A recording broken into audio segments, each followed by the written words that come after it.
Hello and welcome to the garden. I'm Agnes Stevenson from the gardening page of the Sunday Post. And I'm Leslie Watson from New Hopetoun Gardens. And today we're sowing hardy annuals in a cutting patch. Now first of all, Leslie, we've done some work on this soil already.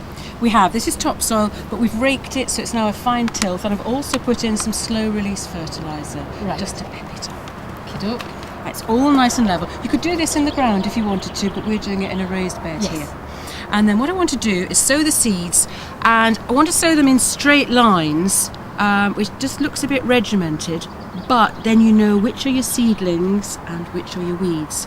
And I'm pressing the cane in and making a nice straight line. We're not going to do this way, we're going to do it diagonally, so we're going to be a bit different, a bit designery. And we're going to put our tallest ones in the middle and then let them cascade down. So we're actually making a picture with the plants that we're going to be cutting. Beautifully put. Before I sow seeds, I've now got the first drill there. I always water into the drill first. And we are making this, I actually would like to make it a little bit deeper. You want it to be, I tend to use my hands for an awful lot of things, about 1/4 of an inch, 1/2 a centimetre deep. And will that do for most seeds? Yes, it will, it will. And the ones we're putting in here, these are hardy annuals, so they can go into the ground in April and they don't need transplanting, they can just let them grow away. So they don't need protection, they'll cope with the elements. Within reason. Now Leslie, here you're watering first before you plant the seeds. Why is that? Just because I don't want to disrupt the seeds once they're in these drills. So if they just get it nice and moist already. And you're just putting the water along each drill? Just running along each one, yeah. Obviously, after a few days, if there's no rain, you could water on top, but it's just so the seeds are nice and stable and they don't get washed away. And if you had to water again, would you use a rose on the watering can? Put a rose on the watering can and actually do it away from the bed, be happy with the way the water's flowing, and then go it onto the bed. Because as you start watering, you can sometimes get a big jet and it's going to just be a bit too rough for it. Disturb the seeds.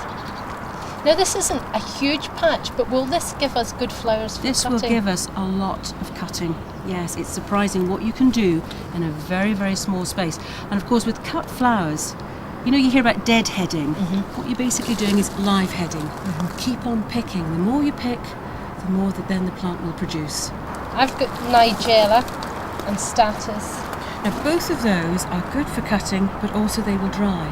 Right. Status will dry in those flower heads. Nigella, it's actually the seed head, which is really, really lovely.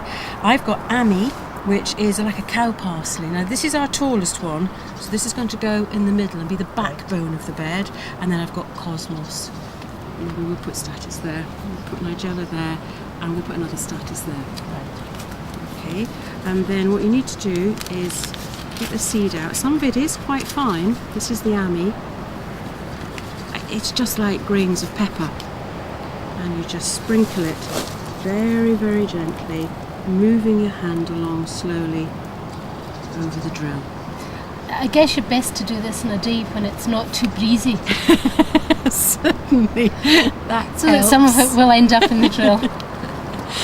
And then if you find you have got, if you've been a bit generous and you've got a bit of a clump, you can thin it out, but these will just grow in situ. They don't actually need transplanting at all. So you're not trying to sow the whole packet? No. Just as many as you need for your particular And then what situation. I will do, again, I tend to use my hands, just gently cover over the drill, and then I'm just going to pat that down. And then the other critical thing is making sure I label it. Now Leslie, we've got all our seeds sown, we've got our labels in place, everything's good to go, and if the weather continues as lovely as it is today, how soon should we start to see growth? 10 to 14 days, we'll start to see them coming up, yes.